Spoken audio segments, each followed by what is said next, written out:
नमस्कार साथियों, आशा है कि आप स्वस्थ होंगे, मस्त होंगे।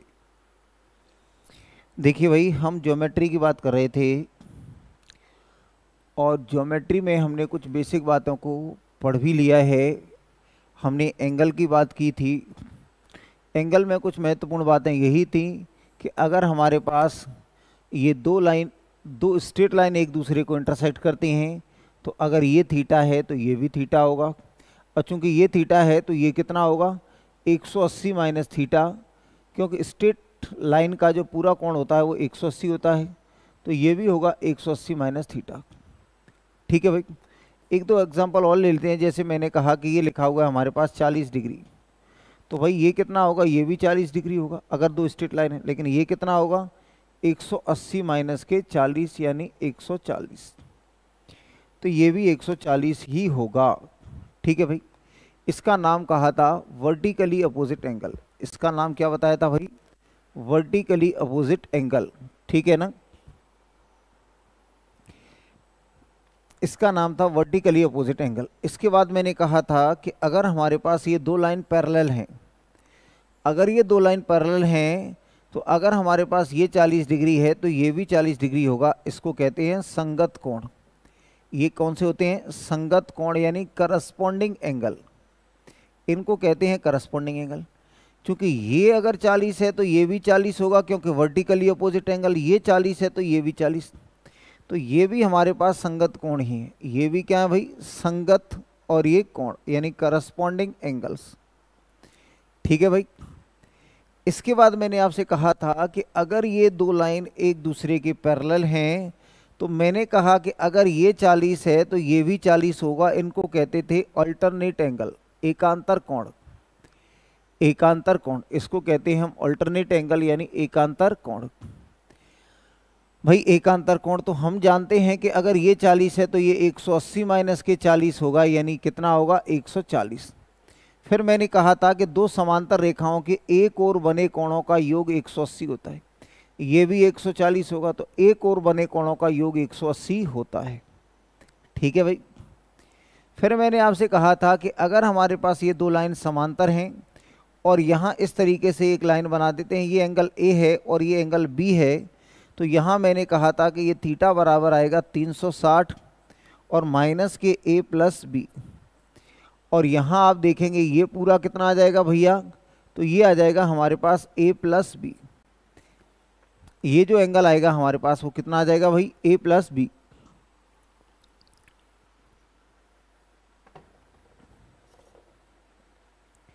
अब देखिए आगे,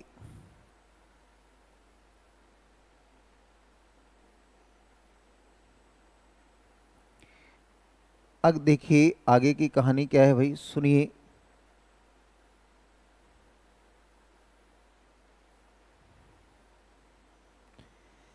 देखिए भाई, अगला प्रश्न क्या है,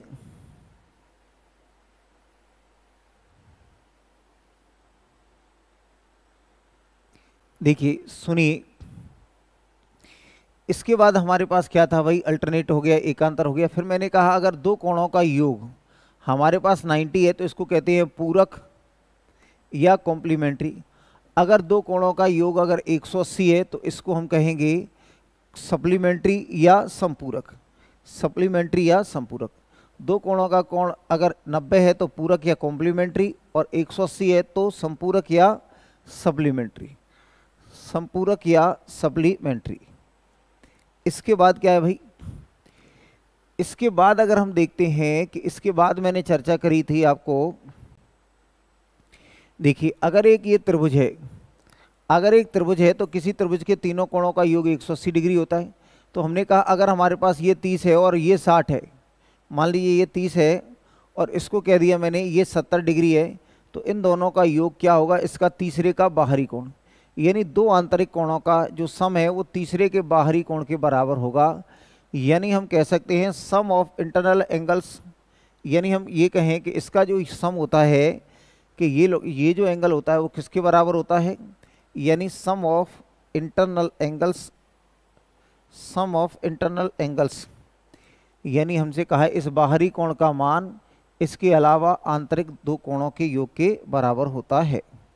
ये प्रॉपर्टी। इसके बाद मैंने कहा भाई आसन्न कोण आपको नहीं बताया था, आसन्न कोण क्या होता है, आसन्न कोण बता दिया था कल। हमने कहा कि अगर ये एक रेखा है ओ ए और ये लिखा हुआ है ओ बी, और यहाँ एक तीसरी रेखा यहाँ से अगर चली जाए तो ये x, y, ये x, y आसन्न कोण कहलाते हैं कि अगर इनमें एक एक भुजा क्या हो, अनकॉमन हो, एक वर्टेक्स कॉमन हो और एक साइड कॉमन हो, इसको कहते हैं आसन्न कोण। ठीक है भाई, एडजेसेंट एंगल, इसको कहते हैं एडजेसेंट एंगल्स। ठीक है भाई, अब देखिए आगे, अब देखिए भाई आगे, देखिए आगे की क्या कहानी है, जरा समझने का प्रयास करिए। सुनिए, हमने कल कुछ क्वेश्चंस पढ़ लिए थे। मैंने आपको ये भी बताया था कि त्रिभुज कोण के आधार पर त्रिभुज 3 प्रकार के होते हैं। कैसे कैसे होते थे भाई, हमारे पास एक होता था समबाहु त्रिभुज, यानी समबाहु, समबाहु यानी सभी भुजाएं समान हो। समबाहु त्रिभुज का मतलब ये सभी कोण कैसे कैसे होते थे, 60-60 डिग्री। इसको कहा था मैंने इक्विलैटरल ट्रायंगल। इसको क्या कहा था, इक्विलैटरल ट्रायंगल, इक्विलैटरल ट्रायंगल यानी समबाहु त्रिभुज। इसकी सभी भुजाएं आपस में बराबर होती हैं और सभी कोण भी आपस में बराबर होते हैं। इसके बाद मैंने कहा था आइसोसेलेस और ये ट्रायंगल यानी समद्विबाहु, समद्विबाहु, ये समद्विबाहु त्रिभुज है भाई। इसमें ये दो भुजाएं बराबर होंगी और जो दो भुजाएं बराबर होंगी उनके अपोजिट एंगल भी बराबर होंगे, उनके अपोजिट एंगल भी बराबर होंगे। इसके बाद बताया था मैंने एस्केलिन ट्रायंगल। एस्केलिन ट्रायंगल यानी ये क्या होगा, एस्केलिन ट्रायंगल यानी ये हो जाएगा विषम बाहु त्रिभुज, विषम बाहु और ये त्रिभुज, विषम बाहु त्रिभुज। इसका मतलब क्या होगा, ये हमारे पास ये भुजाएं तीनों अलग अलग होंगी और भुजाएं तीनों अलग अलग होंगी तो कोण भी तीनों अलग अलग होंगे। भुजाएं तीनों अलग अलग होंगी तो कोण भी इसके तीनों अलग अलग होंगे। ठीक है भाई, इसके बाद अगर हम देखें, देखिए एक प्रॉपर्टी ये भी होती है। चलिए पहले चल कहाँ रहे थे, उसके बाद प्रॉपर्टी की बात करें। क्वेश्चन नंबर बताइए जरा पहले, तो क्वेश्चन नंबर 20-25 के आसपास हो सकते हैं। हमने कहा कि ये हो रहा था हमारे पास थर्ड टाइप आ गया था, क्या सेकंड आया था,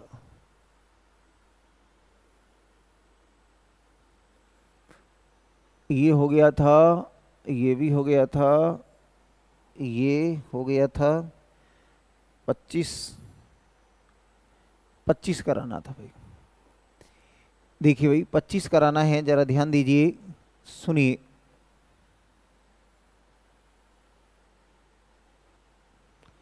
देखिए, देखें, सुने, क्वेश्चन नंबर 25 कराना है, इस पे ध्यान दीजिए। आपसे कहा है भाई एक रेशियो की बात थोड़ी जान लें कि अगर हमारे पास रेशियो की बात एक जान लें, हमारे काम आएगी अभी भी और आगे भी।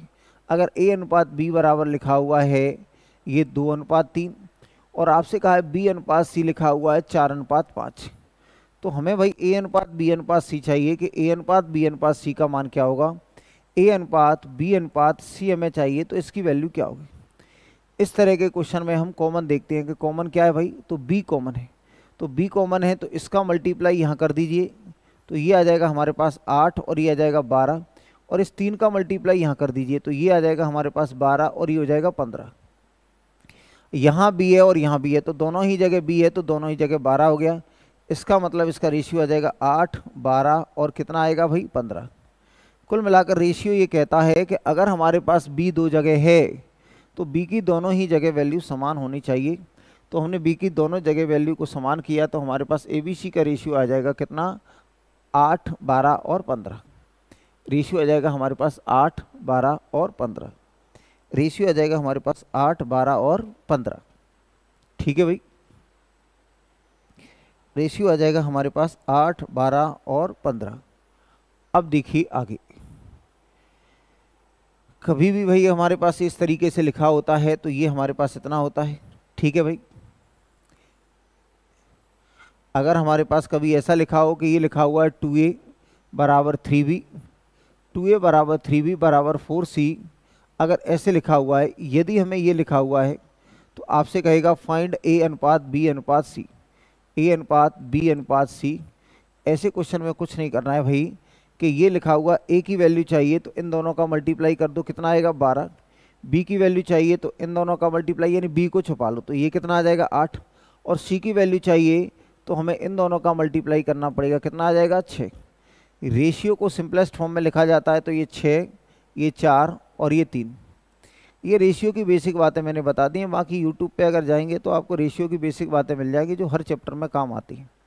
जब मैं आपको रेशियो चैप्टर पढ़ाऊंगा तब तो मैं पढ़ाऊंगा ही पढ़ाऊंगा, लेकिन उससे पहले अगर आप 1-2 क्लास देख सकते हैं तो रेशियो की बेसिक क्लासेस यूट्यूब पे हैं, आप उनको एक बार देख सकते हैं, जिससे आपको ये बेसिक कैलकुलेशन के बारे में, ये जो बेसिक ABCD है इसके बारे में आपको समझ आ जाएगी। ये जो बेसिक ABCD है उसके बारे में हमें समझ आ जाएगी। देखिए भाई हमसे कहा गया है कि ये लिखा हुआ है, देखिए भाई क्या लिखा हुआ है 25। क्वेश्चन नंबर 25 में हमसे क्या बताया गया है, इसमें लिखा हुआ है हमारे पास 2 ऑफ A बराबर लिखा हुआ है 3 ऑफ B बराबर लिखा हुआ है 6 ऑफ C। ये त्रिभुज की बात कर रहा है, त्रिभुज की बात कर रहा है तो ये तय है, त्रिभुज की बात कर रहा है तो ये तय है कि ABC का जो सम होगा वो 180 डिग्री के बराबर होगा। मेरे भाइयों हम यहाँ कह सकते हैं कि इसकी वैल्यू आपने क्या मान ली, ये K मान ली। ऐसे कह सकते हैं कि ये क्या हो गया भाई, या हम कुछ नहीं कहें, हम ये कह सकते हैं कि ये हमारे पास क्या है कि ये 2A और बराबर लिखा हुआ है 3B। तो हम यहाँ कह सकते हैं A/B की जो वैल्यू आएगी वो भाई कितनी आएगी 3/2। फिर आपने कहा कि ये जो 3B है वो हमारे पास है 6C के बराबर है, तो हम ये कह सकते हैं कि B/C की जो वैल्यू आएगी वो यहाँ से ये कैंसिल हो जाएगा।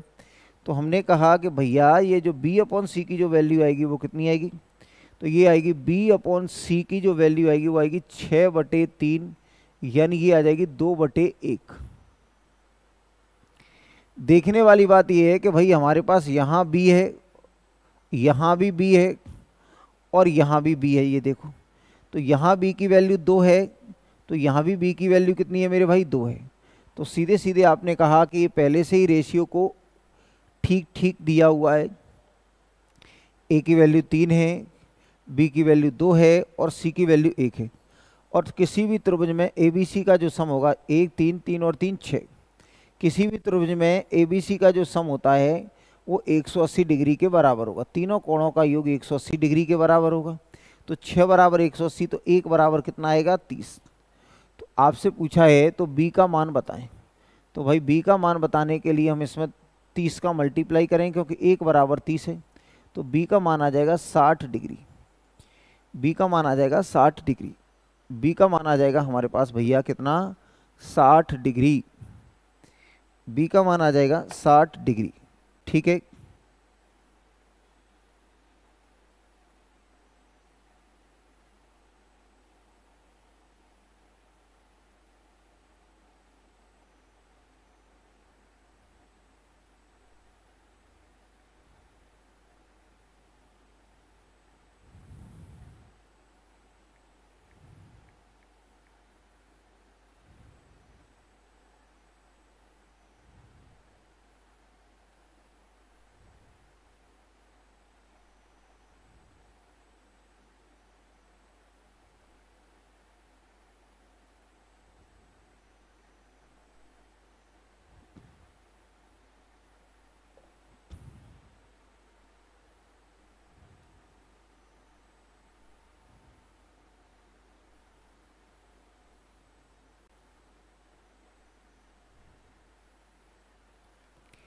देखिए सुनिए भाई, अगर मैं इसको डायरेक्ट करने का प्रयास करता, कि अगर मैं इसको डायरेक्ट करता भाई, ये हमारे पास बेसिक तरीका है, लेकिन अगर आपको रेशियो की हल्की फुल्की जानकारी है तो हम डायरेक्ट इसको कैसे करते भाई, कि ये लिखा हुआ हमारे पास 2 ऑफ A बराबर लिखा हुआ है 3 ऑफ B और बराबर लिखा हुआ है हमारे पास कितना 4 ऑफ, ये लिखा हुआ है 6 ऑफ C, ये लिखा हुआ है 6 ऑफ C।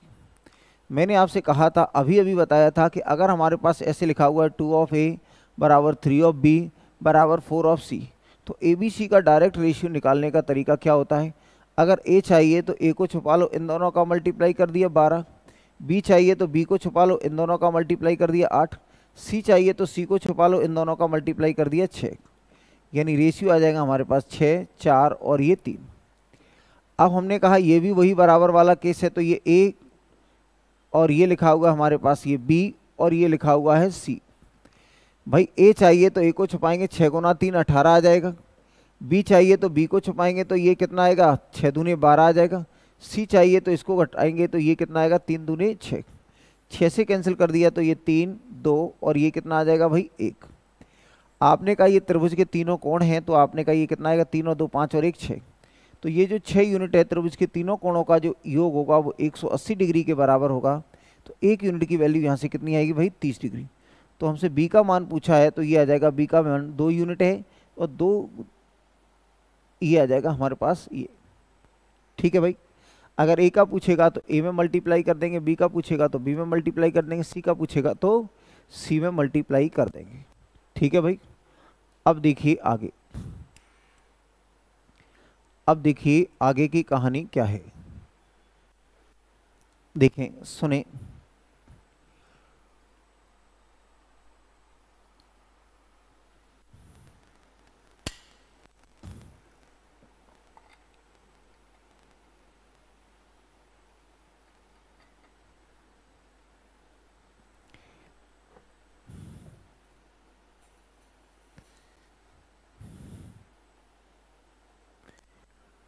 देखिए भाई सुनिए, इसके बाद की कहानी क्या है जरा समझने का प्रयास करिए।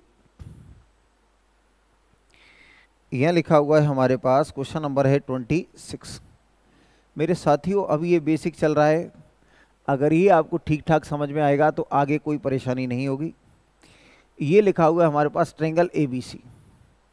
मैंने आपको बताया था, ये बताया था कि अगर यहाँ लिखा हुआ है हमारे पास ये लिखा हुआ A, B और ये C, इसको कह दिया हमने अल्फ़ा, इसको कह दिया बीटा और इसको कह दिया गामा। तो ये अल्फ़ा एंगल को दो तरीके से लिख सकते हैं, या तो हमको BAC लिख दें तब भी ठीक है, या CAB लिख दें तब भी ठीक है। यानी ये एंगल को लिखने का तरीका होता है, जिस एंगल की बात कर रहे होते हैं उस वर्टेक्स को बीच में लेते हैं। यानी हमें ये A वाला वर्टेक्स चाहिए तो इसका मतलब B से शुरू करेंगे और C पे ख़त्म करेंगे, ऐसे कर दें, और या C से शुरू करें A पर ख़त्म कर दें। यानी इस कोण को लिखने के लिए इस वर्टेक्स को हम बीच में लिखते हैं। तो यानी ये क्या बताता है, BAC का मतलब ये कोण A को बता रहा है। अगर ये CAB की बात कर रहा है तो ये भी कोण किसको बता रहा है, A को। अगर हमने कहा बीटा की बात करें तो इसको क्या लिख सकते हैं, तो ABC लिख सकते हैं। और क्या लिख सकते हैं भाई, CAB लिख सकते हैं, CBA लिख सकते हैं, CB और A लिख सकते हैं, ABC लिख सकते हैं और CBA लिख सकते हैं। इसी तरीके से अगर मैं गामा की बात करता तो ACB लिख सकते हैं या BCA लिख सकते हैं। तो अगर मेरे भाई, अगर ये बात आपको समझ में आती है, अगर ये बात आपको समझ में आती है तो आपने क्या देखा कि आपने देखा कि ये लिखा हुआ है ट्रायंगल ABC। हमने एक छोटा सा ट्रायंगल आप चाहें तो बना लें। ये लिखा हुआ है A, ये लिखा हुआ है B और ये लिखा हुआ है C। तो आपसे कहा है एंगल ABC और बराबर लिखा हुआ है 5 ऑफ एंगल ACB। यानी हम ABC और अपॉन ACB की अगर बात करें तो ये आ जाएगा 5/1। ये कितना आ जाएगा भाई, ये आ जाएगा 5/1। ये आएगा 5/1। दूसरा क्या लिखा हुआ भाई, ये हमने कहा BAC और बराबर लिखा हुआ है 3 ऑफ ACB।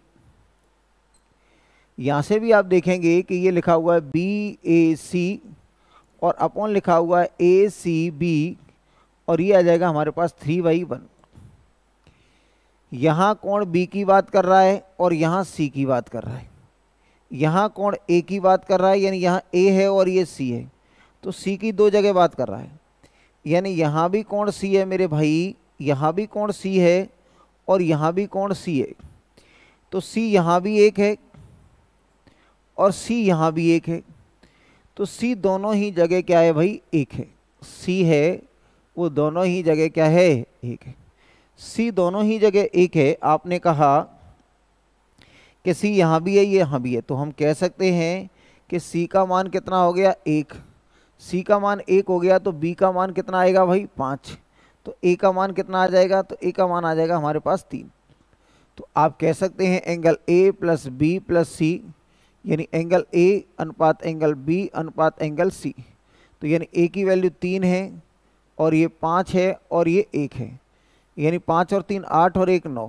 तो हम कह सकते हैं 9 यूनिट की वैल्यू हमारे पास कितनी आएगी भाई? तो ये 9 यूनिट की वैल्यू आ जाएगी 180। तो 1 यूनिट की वैल्यू आ जाएगी हमारे पास कितनी भाई? 20। 1 यूनिट की वैल्यू आ जाएगी हमारे पास 20। तो हमसे किसकी वैल्यू पूछी है भाई? तो आपसे कहा गया है बी कोण का मान बताना है। तो बी कोण का मान बताएंगे तो एक इकाई की वैल्यू 20 डिग्री है, तो 20 गुना 5 कितना आएगा भाई? 100। 20 गुना 5 की वैल्यू आ जाएगी हमारे पास 100। 20 गुना 5 की वैल्यू आ जाएगी हमारे पास भैया कितनी? 100 डिग्री। ठीक है, अब देखिए आगे।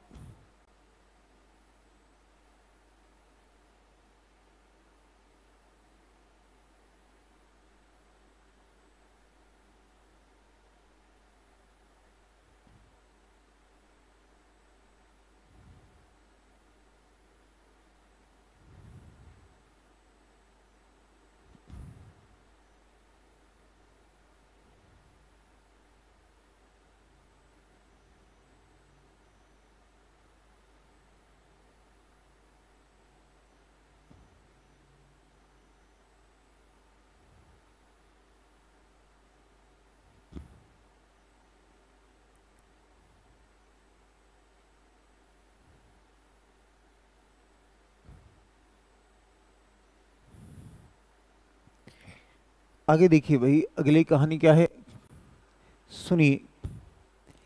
यहाँ अगर हमने देखा कि अगली कहानी क्या है भाई, इस क्वेश्चन को कभी कभी हम ऐसे भी जल्दी कर सकते हैं।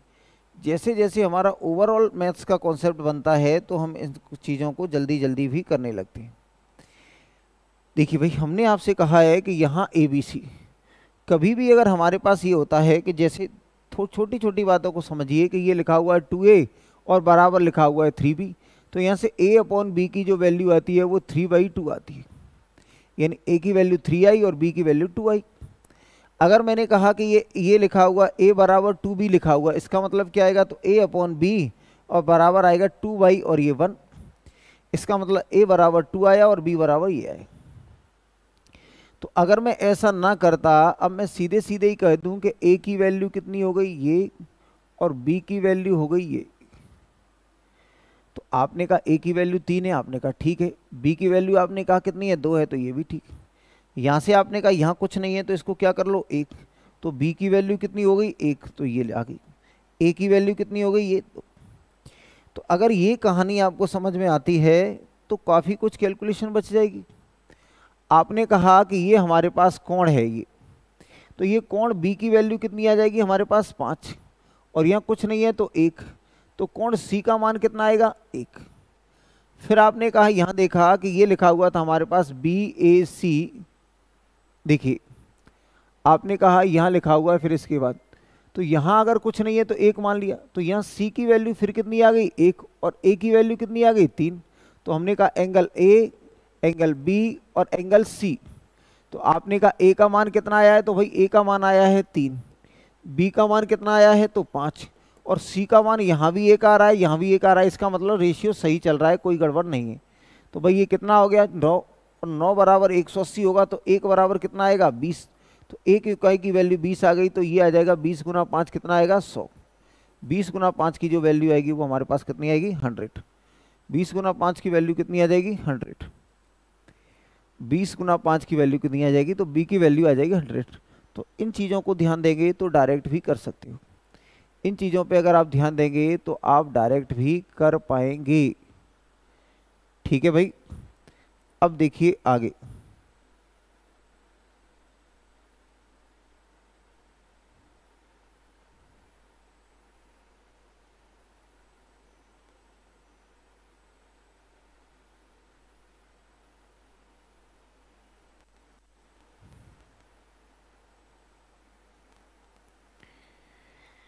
इसके बाद क्या है भाई, सुनिए।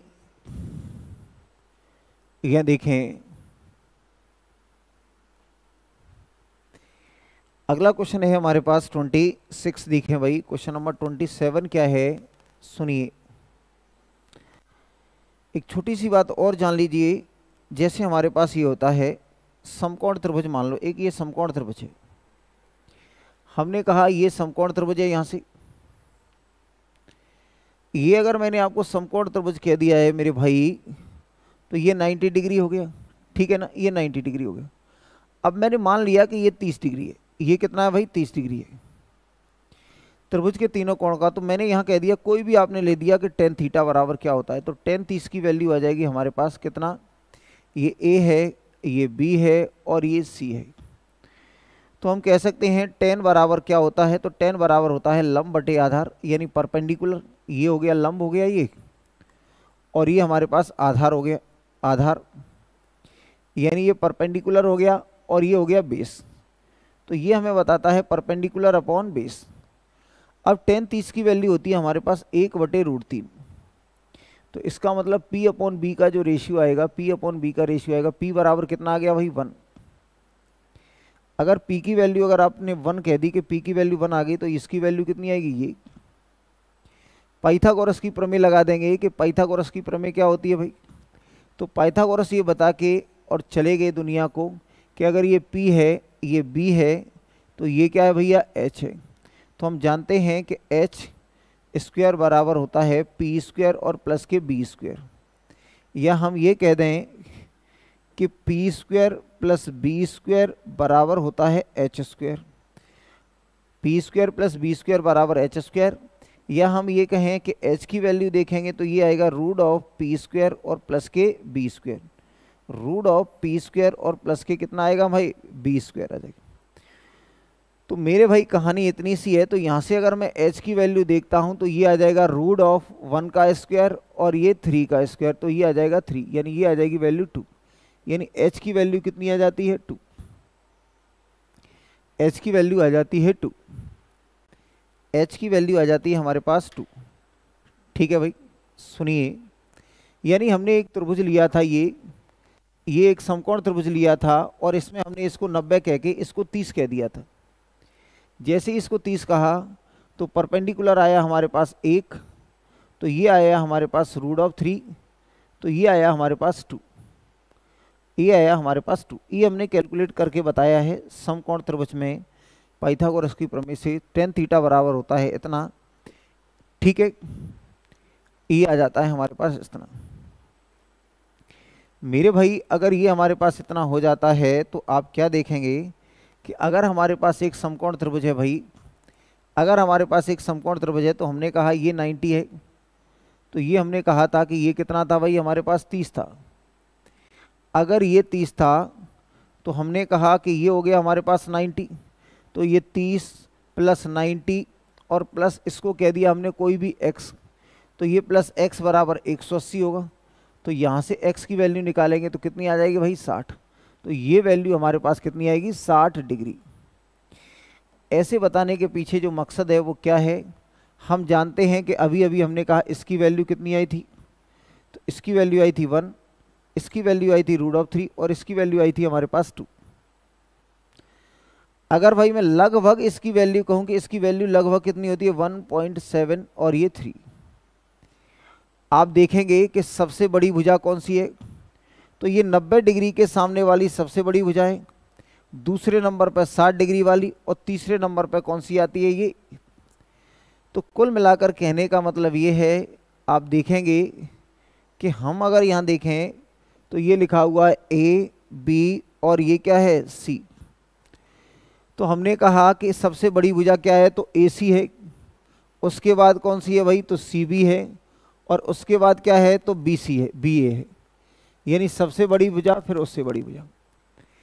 तो आपने कहा भाई AC के सामने का कोण कौन सा है, तो AC भुजा के सामने का जो कोण है वो क्या है B, यानी यहाँ क्या आएगा कोण B है, और ये इसका कोण क्या है भाई, तो इसका कोण A है, और फिर हमने कहा इसका कोण क्या आएगा भाई, तो C आएगा।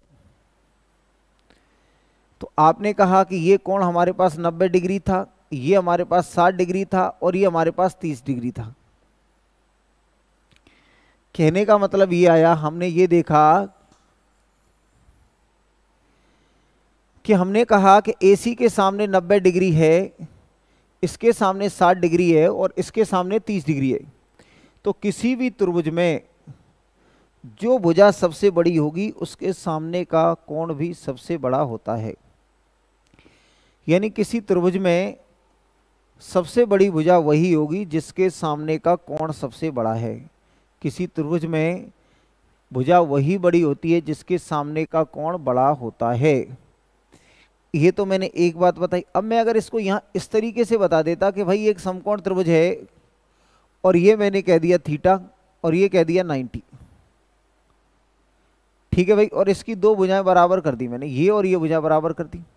मैंने आपको बताया था कि आइसोसेलेस ट्रायंगल में क्या होती हैं, दो भुजाएं बराबर होती हैं। आइसोसेलेस ट्रायंगल में अगर ये दो भुजाएं बराबर होंगी तो इसके विपरीत कोण भी बराबर होंगे, इसके विपरीत कोण भी बराबर होंगे। आइसोसेलेस ट्रायंगल में अगर ये दो भुजाएं बराबर हैं तो मैंने कहा ये 90 डिग्री भी है और दोनों भुजाएं बराबर हैं, तो ये हो जाएगा हमारे पास इतना।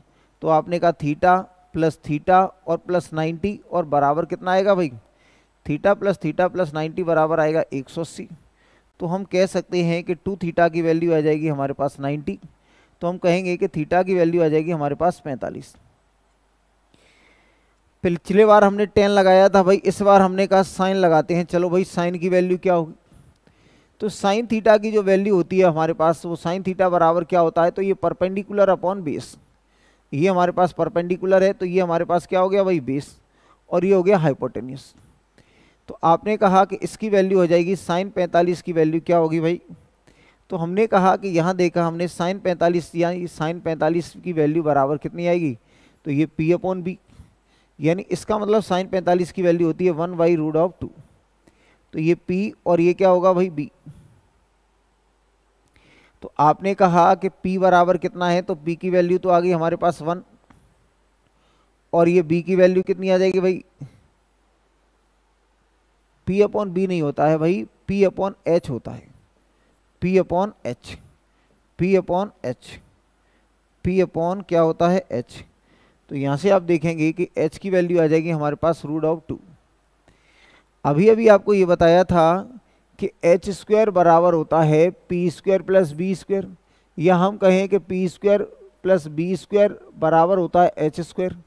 अगर हमें b की वैल्यू चाहिए तो ये होगा h स्क्वायर माइनस के p स्क्वायर, या b बराबर होगा h स्क्वायर माइनस के p स्क्वायर और का होल स्क्वायर, ये ऐसे हो जाएगा।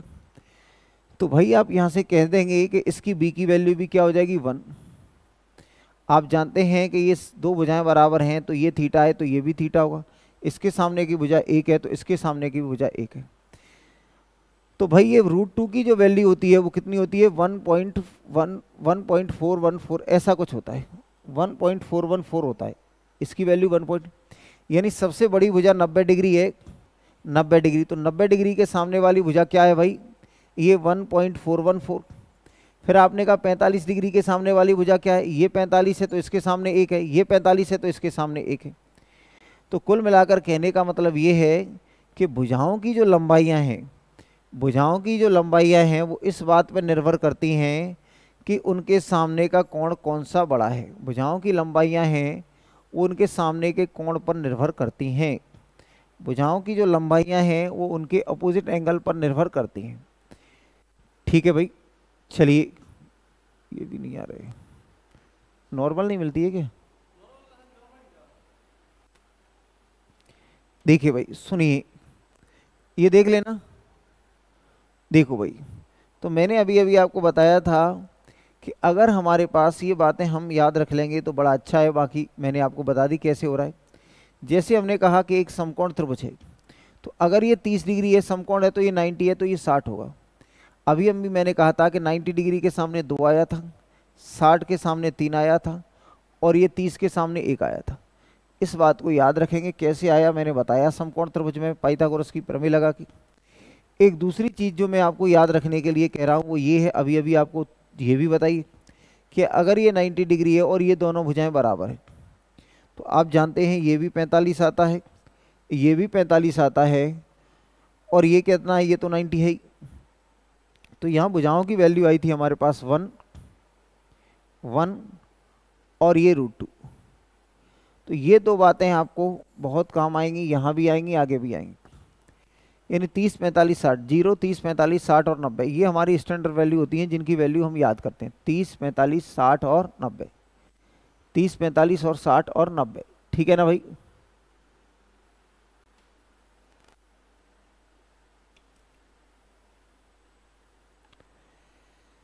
देखिए भाई सुनिए,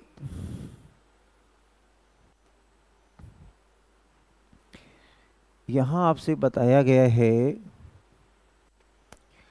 कि ये क्या होगा भाई, ये हमारे पास अगर ये 60 है, ये 30 है, तो 60 डिग्री के सामने कितना होता है भाई, तो √3। 30 के सामने 1, तो यहाँ कितना होता है ये चीज़ों को मैं बार बार आपको बताता रहूँगा, तो याद दिलाता रहूँगा। सुनिए भाई, मैंने आपसे केवल इतना कहा है कि किसी भी त्रिभुज में जो कोण होगा, जो कोण बड़ा होगा उसके सामने वाली भुजा बड़ी होगी, और जो कोण छोटा होगा उसके सामने वाली भुजा छोटी होगी। साथियों, आपको ये गिवन है, हमारे पास क्या कहा है कि ये लिखा हुआ है त्रिभुज एबीसी है।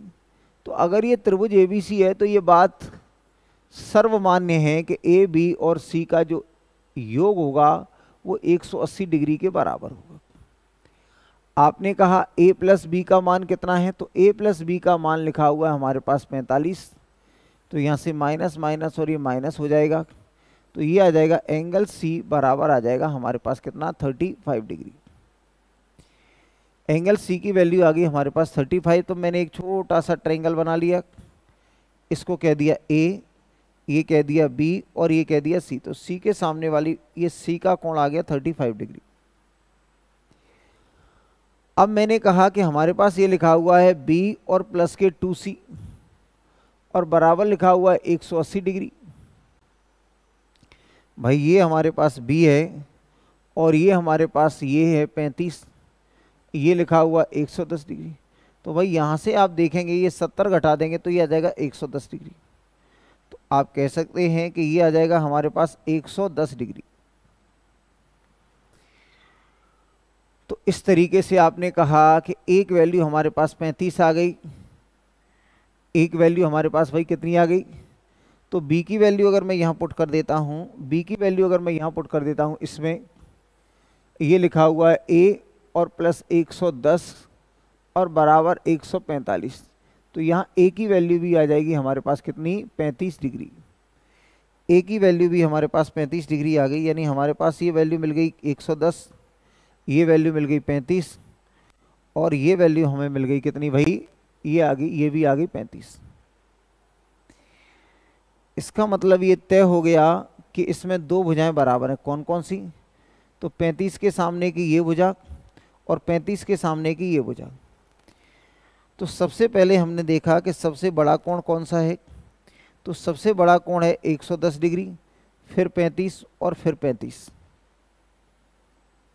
यानी हमने कहा सबसे बड़ा कोण कौन सा है, ये दोनों बराबर है। सबसे बड़ा कोण कौन सा है, 35। तो 110 डिग्री के सामने की भुजा क्या है, तो AC, यानी AC। फिर हमने कहा कि हमारे पास 35 है, तो इस 35 के सामने क्या है, BA है, और दूसरे 35 के सामने क्या है भाई, तो पहले 35 के सामने क्या है, ये BA है और ये BC है। कुल मिलाकर हमने ये देखा कि ये जो AC है वो BA से भी या AB से भी बड़ा है, और जो AC है वो BC से भी बड़ा है। यहाँ से हमने यही निष्कर्ष निकाला, ये और ये, यानी हमने कहा जो AC है वो AB से भी बड़ा है और BC से भी बड़ा है, AB से भी बड़ा है और BC से भी बड़ा है। मेरे भाई अब हम देखते हैं, हमने कहा कि कौन सा विकल्प सही है। CA बराबर AB, तो आपने कहा CA किसी के बराबर नहीं है, तो CA किसी के बराबर है ही नहीं, CA किसी के बराबर नहीं है। आपने कहा AB बड़ा है क्या, तो आपने कहा AB CA से छोटा है। यहाँ देखा आपने कहा AB बड़ा है क्या, नहीं, AB CA से छोटा है। आपने कहा BC बड़ा है AB से, तो आपने कहा BC और AB दोनों बराबर हैं। BC और AB दोनों कैसे हैं, बराबर, तो BC और AB दोनों बराबर। आपने कहा CA बड़ा है AB से, तो आपने कहा ये रखा CA बड़ा है AB से, तो ये हो गया हमारा करेक्ट हो गया। ये हमारा कैसा हो गया भाई, करेक्ट हो गया।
देखिए भाई, सुनिए जरा, गौर करिए, सुनिए।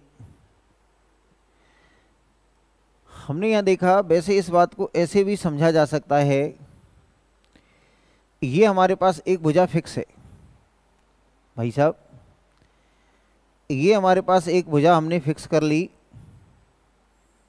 ये एक भाई को, हमारे को समझ में नहीं आ रहा है कि ये बात हमें, देखिए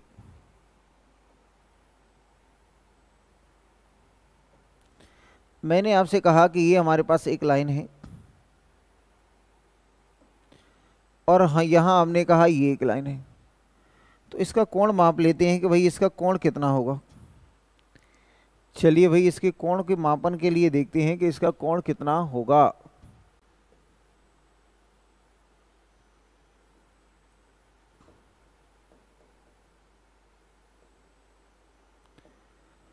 गड़बड़ हो गई है भाई।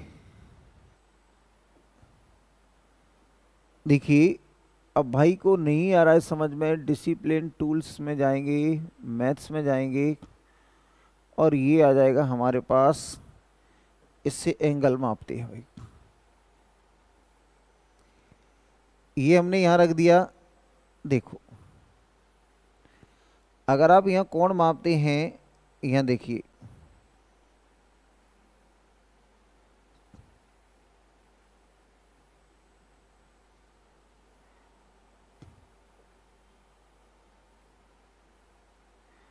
चल भाई पहले तो इधर हो जा।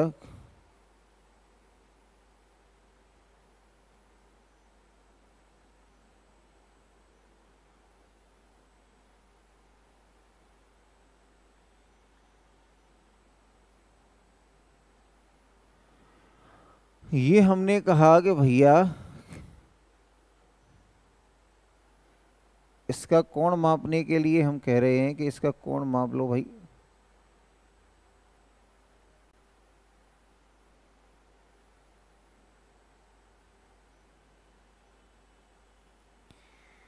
इसका कोण मापते हैं भाई, यहां से,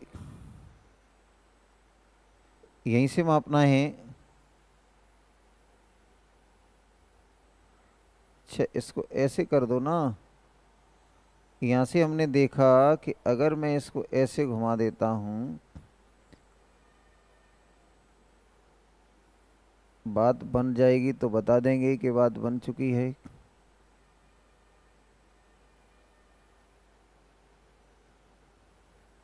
फालतू में बच्चा परेशान कर रहा है मुझे। ये है भाई हमारे पास, ये 0 डिग्री है।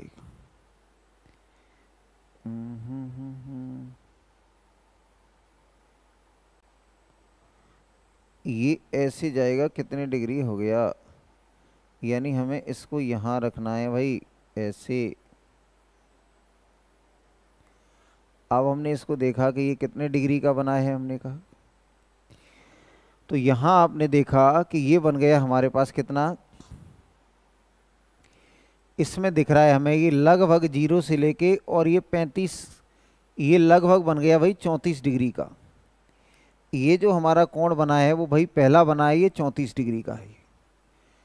ठीक है भाई, और यहाँ हमने एक लाइन खींच दी ऐसे करके, ये हमने एक लाइन खींच दी भाई ऐसे करके, ये इस तरीके से, तो ये कोण बन रहा है भाई 34 डिग्री का। फिर हमने कहा इसको और आगे ले जाएंगे, तो यहाँ कोण बन जाएगा भाई कितने का,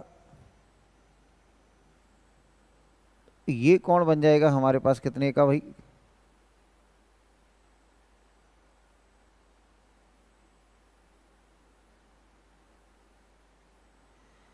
तो ये जो वाला कोण बनेगा भाई वो बन जाएगा लगभग 50 डिग्री का। यानी पहले वाला बना है ये, और दूसरे वाला बना दिया मैंने 50 डिग्री का। फिर मैंने कहा भाई एक और, इसको और ले जाएं आगे, इसको मैं और आगे ले जाता हूं, तो ये बना दिया हमने कितने का, यहां तक ले गए।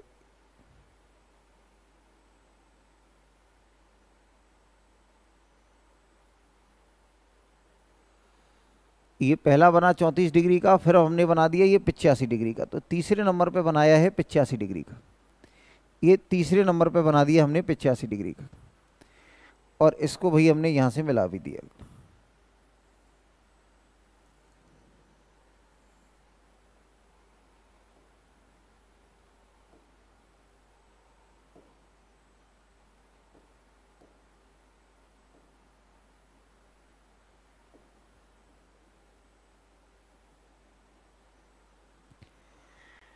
ये 85 डिग्री का बना दिया भाई, तो हमने एक लाइन यहाँ से खींच दी इस 85 डिग्री पे, इस तरीके से भाई।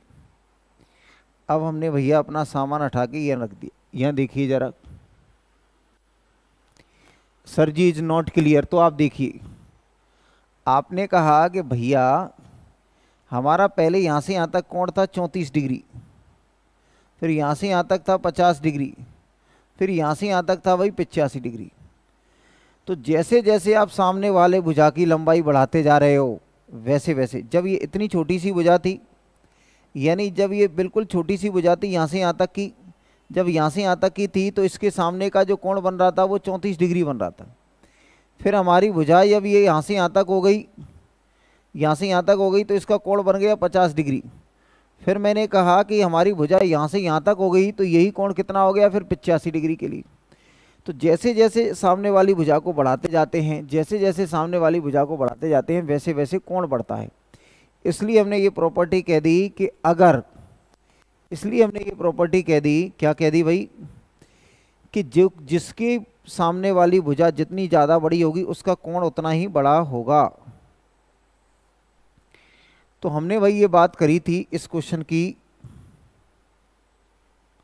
ये हमने यहाँ इसमें क्या है कि ABC के मान निकाले थे, तो हमने कहा कि यहाँ हमारे पास कोण क्या है ये, तो भाई हमारे पास ये कोण B आया था।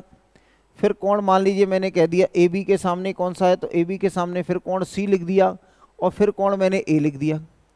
तो आपने कहा B के सामने वाली भुजा कौन सी है, तो B के सामने वाली भुजा AC है, तो मैंने AC लिखा। फिर हमने कहा कि इसके C के सामने वाली भुजा कौन सी है, तो AB है, तो इसलिए मैंने यहाँ AB या BA लिखा। फिर हमने कहा इस 35 के सामने वाली भुजा BC है, तो ये BC लिखा। अब हम जानते हैं कि अगर ये दो कोण बराबर हैं तो निश्चित तौर पर ये दोनों भुजाएं भी बराबर होंगी। अगर दो कोण बराबर हैं तो उनके सामने वाली भुजाएं भी बराबर होंगी। तो अब हमने कहा कि ये जो AC कहें या इसको CA कहें, ये बड़ी है AB से और AB बराबर BC की, इसका मतलब ये AB से भी बड़ी है और ये BC से भी बड़ी है। इसका मतलब ये AB से भी बड़ी है और ये BC से भी बड़ी है। AB से भी बड़ी है और BC से भी बड़ी है। ठीक है मेरे भाई। तो हमें दो तीन बातें याद रखनी है। वो क्या है, एक तो अगर हमारे पास एक समकोण त्रिभुज है और अगर इसमें ये लिखा हुआ है 90, ये लिखा हुआ है 30 और ये लिखा हुआ है 60, तो ये रट जाएंगे कि 90 के सामने की भुजा 2 और इसके सामने की भुजा 1 और 60 के सामने की भुजा √3। एक तो हमें ये रट जाना है भाई।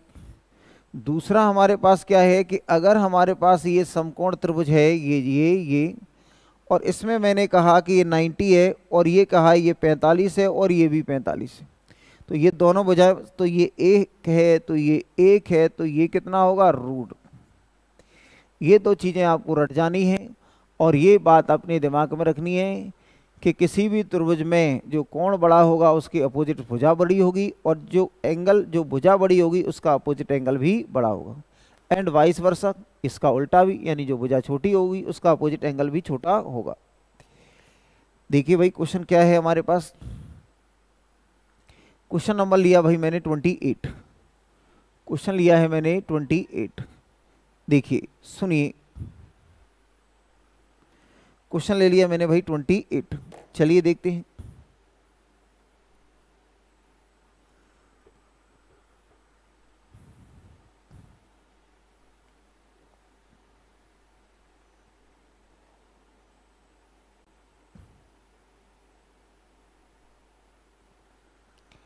देखिए भाई सुनिए,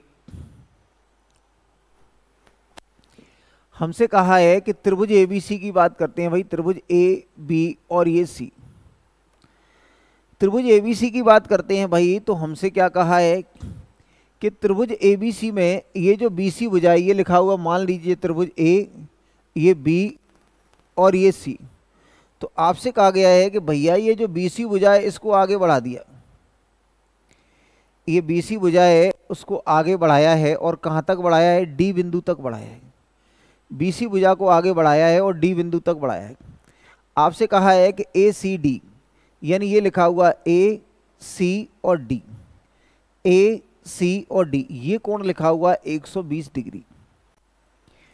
और आपसे क्या कहा है भाई कि ये लिखा हुआ है ए बी और ये सी बराबर लिखा हुआ है 1/2 ए सी बी। यानी अगर मैं यहां से कहूं कि ए बी सी और अपॉन सी ए बी, इसकी वैल्यू आ जाएगी हमारे पास 1/2। यानी कोण बी का मान अगर 1 है तो कोण ए का मान 2 है, तो ये 2 है। ए का मतलब मैंने 1x कह दिया, 2 का मतलब मैंने 2x कह दिया। तो मेरे भाइयों आप इस बात को समझ लें बहुत अच्छे से कि आपने कहा इसका और इसका जो योग है वो तीसरे के बाहरी कोण के बराबर होगा, तो ये x और प्लस के कितना आएगा 2x। यानी कुल मिलाकर हम देखेंगे 3x और 3x की वैल्यू 120, तो x की वैल्यू आ जाएगी हमारे पास 40। यानी x की वैल्यू आ जाएगी हमारे पास कितनी भाई 40। x की वैल्यू 40 आ जाएगी तो आपसे कहा है एंगल b का मान बताएं, तो एंगल b का मान कितना आ गया भाई 40 डिग्री। एंगल b का मान आ जाएगा 40 डिग्री। एंगल b का मान आ जाएगा 40 डिग्री। जल्दी से करिए, एंगल b का मान आ जाएगा 40 डिग्री।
देखिए भाई सुनिए,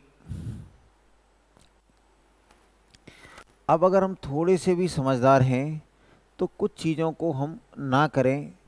देखिए कुछ चीज़ों को हम छोड़ सकते हैं। ये त्रिभुज एबीसी का फिगर बना लिया हमने। यहाँ से हमें बताया जा रहा है कि ये दिखा हुआ है, अगर मैं इसको लिए लिख दूं कि ये बताता है हमें ये 1, तो ये 2 अगर यहाँ नहीं होता तो कहाँ होता 2 यहाँ होता, तो यहाँ से a की वैल्यू कितनी हो जाएगी 2। तो यानी हमें बताया गया है कि अगर ये 2 है तो ये कितना है 1 है, तो ये x है तो ये इतना हो गया, तो ये आ जाएगा हमारे पास 3x और 3x की वैल्यू लिखिए 120, तो x बराबर कितना आएगा भाई 40।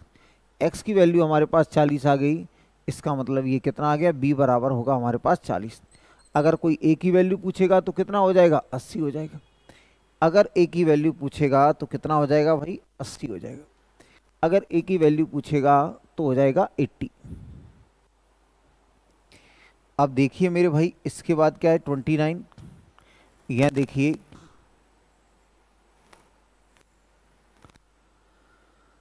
यहां आपसे कहा गया है कि एबीसी का समद्विभाजक क्या होता है। पहले आप ये जान लें एंगल बाइसेक्टर क्या होता है। एंगल बाइसेक्टर, एंगल बाइसेक्टर यानी समद्विभाजक। समद्विभाजक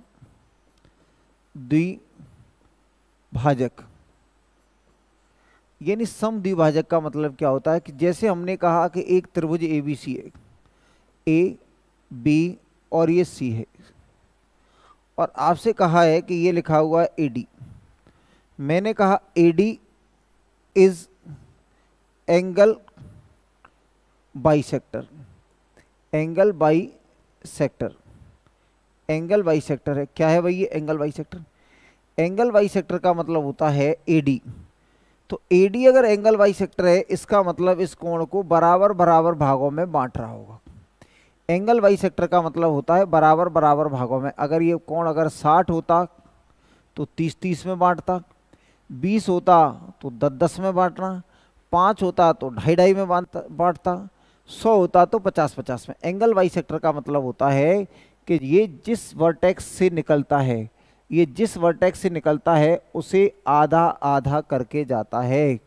यानी जिस वर्टेक्स से निकलता है उसे आधा आधा करके जाता है। एंगल बाइसेक्टर मीन्स जिस वर्टेक्स से निकलेगा उसे आधा आधा करके जाएगा।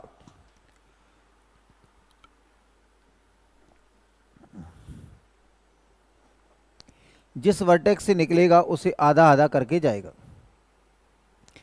हमसे कहा है भैया, क्या कहा है जरा दिखाइए।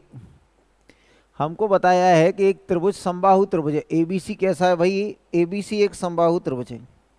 हमने कहा भाई ले लिया एक समबाहु त्रिभुज एबीसी। देखिए भाई एबीसी एक क्या ले लिया, एक समबाहु त्रिभुज ले लिया। एबीसी एक समबाहु त्रिभुज है, ये समबाहु त्रिभुज है, इक्विलैटरल ट्रायंगल है, इसका मतलब इसके सभी कोण 60-60 डिग्री होंगे और सभी भुजाएं इसकी बराबर होंगी। समबाहु त्रिभुज है, इसका मतलब इसके क्या होंगे कि सभी कोण 60-60 डिग्री होंगे और सभी भुजाएं भी आपस में बराबर होंगी। तो हमने कहा ये हमारे पास ए है, ये हमारे पास बी है और ये हमारे पास क्या है, सी है। ये तय है। आपने कहा डी सी को बढ़ाएं। अगर भाई देखिए डी सी को बढ़ाते हैं, जैसे हमारे पास ये एक त्रिभुज लिखा हुआ है, ये लिखा हुआ मान लीजिए त्रिभुज एबीसी है और ये भी त्रिभुज एबीसी है, ये ए, ये बी और ये सी, और ये ए और ये बी और ये सी। अगर मैंने कहा बीसी को बढ़ाओ, बीसी को बढ़ाओ, बीसी को बढ़ाओ, इसका मतलब होता है भैया बी से सी की तरफ, यानी बी से सी की तरफ यानी इधर बढ़ाएंगे। अगर हमसे कहता है कि मैंने कहा सीबी को बढ़ाओ, सीबी को बढ़ाओ, सीबी को बढ़ाओ, इसका मतलब होता है कि सी से बी की तरफ, तो सी से बी की तरफ यानी ये ऐसे बढ़ेगा, सी से बी की तरफ यानी सी से बी की तरफ, सी से बी की तरफ बढ़ाओ। तो आपने कहा सी से बी, तो सी से बी कहाँ है, तो ये रहा सी और ये बी, यानी इधर बढ़ाना है। हमें कहाँ बढ़ाना है भाई, इधर बढ़ाना है, ठीक है ना, हमें इधर बढ़ाना है, सी से बी की तरफ यानी हमें इधर बढ़ाना है। अगर हमसे कहता है बी सी को बढ़ाओ यानी बी से सी की तरफ बढ़ाओ, और अगर आपसे कहा है कि सी बी को बढ़ाओ यानी सी से लेके बी की तरफ जाओ, सी से लेके बी की तरफ जाओ। तो इसमें जो भाई हमसे कहा गया था कि क्या कहा है भाई, तो इसमें आपसे बताया गया है क्या कि इसमें लिखा हुआ है सी डी एंगल बाइसेक्टर है। किसका है, ये जो सी डी है वो एंगल बाइसेक्टर है, आंतरिक है, इसको हम कहते हैं इंटरनल एंगल है। ये भी हमारा इंटरनल एंगल है और ये भी हमारा इंटरनल एंगल है, ये भी सब हमारे कैसे हैं, इंटरनल एंगल है। तो आपसे कहा इंटरनल एंगल को बाइसेक्ट किया है, तो ये लिख दिया सी डी, यानी सी डी ने अंदर विभाजित किया है, तो ये कर दिया भाई। तो आप जानते हैं कि ये 30 होगा तो ये भी 30 होगा, क्यों, क्योंकि ये सभी कोण 60-60 डिग्री के थे। पहले ये सभी कोण कैसे कैसे थे, 60-60 डिग्री के। लेकिन अगर एंगल को बाइसेक्ट कर दिया, अगर एंगल को बाइसेक्ट कर दिया तो क्या होगा भाई, एंगल को बाइसेक्ट कर दिया तो ये क्या होंगे, सभी क्या होंगे 30-30 डिग्री के हो जाएंगे भाई। जिस एंगल को हम तोड़ेंगे वो 30 पे आ जाएगा, जिसको हम क्या है कि बाइसेक्ट करेंगे वो कितने पे आ जाएगा, 30 पे आ जाएगा। जिस एंगल को हम बाइसेक्ट करेंगे वो 30 पे आ जाएगा। अब आपसे कहा गया है डी सी को आगे बढ़ाते हैं ई तक। अब हमने कहा है कि ये डी सी को यानी डी से सी की तरफ आगे बढ़ाते हैं, डी से सी की तरफ आगे बढ़ाते हैं। तो ये डी से सी की तरफ भैया हमने क्या कर दिया, ये आगे बढ़ा दिया, डी से सी की तरफ आगे बढ़ा दिया। तो कहाँ पहुंच गया, ये ई तक, ये पहुंच गया ई तक। अब आपको बताया गया है ई तक जाता है और इस प्रकार जाता है कि ए सी बराबर ई सी, ए सी बराबर क्या है, ई सी। तो हमने कहा ए सी बराबर क्या है, देखिए ये भुजा ए है तो ये भी यहाँ से यहाँ तक की भुजा ए है, तो ये भी भुजा क्या है ए, यानी ये भुजा की लंबाई, इस भुजा की लंबाई और इस भुजा की लंबाई कैसी हैं, बराबर, क्योंकि इक्विलैटरल ट्रायंगल है, समबाहु त्रिभुज की तीनों भुजाएं कैसी होती हैं, बराबर होती हैं। अब आपसे कहा गया है कि ये ए है तो ये भी ए होगा, यानी इसकी भुजा हो गई ए, इसकी भुजा भी क्या हो गई भैया ए, इसकी भुजा भी हो गई ए।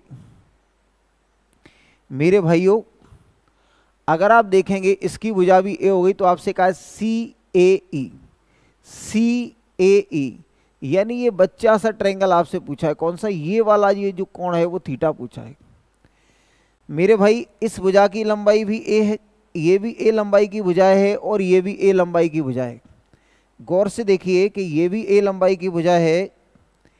अगर मैं आपसे यहाँ देखूं कि ये भी हमारे पास ए है, गौर करने से आपको पता चलेगा कि अगर ये ए है और तो अगर ये ए है तो इसकी दो भुजाएं बराबर हैं। इस त्रिभुज को मैंने अब छोटे से में बना लिया। हमने कहा एक त्रिभुज ऐसे बना लिया हमने,